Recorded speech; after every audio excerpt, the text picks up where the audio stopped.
нарашчылык аябай күчөп кетти да. Чаңып атат, ыңгайсыз, канчалаган туристтер өтүп атат, башка өтүп атат. Буякта жашаган элдер болсо чаң жутуп атат деп. Алардыкы дагы туура да. Асфальт баскан жер дайыр болгон, водопроводдун проектisi ким келип алып. Футбол айдап коюп. Уже кече жаткырдыңар да аны. Азыр качан баштайсыз асфальтты? Асфальтты бүгүн эртеге чакырып себебиз. Эртең себесиңер чакышты. Бүрсү күнү эртең менен асфальтты баштайсыңар, а? Азыр силерди кармап аткан нерселер барбы? Кармап аткан нерсе азыр жок. Жокпу? Анда тездеткиле, жумушчуларды көбөйткүлө.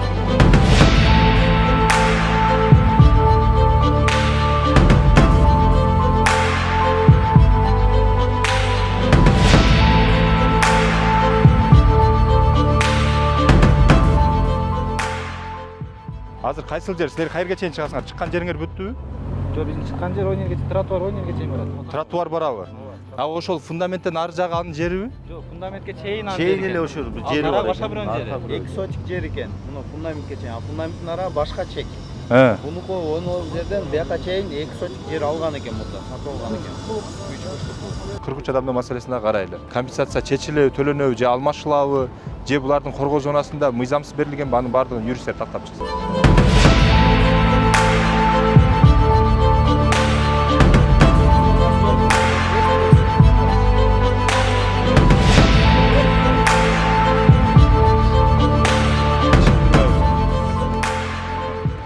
Азыр сүйлөштүк. Мына бул жерде Минтранстын өкүлү бул киши. Подрядчы менен азыр сүйлөштүк.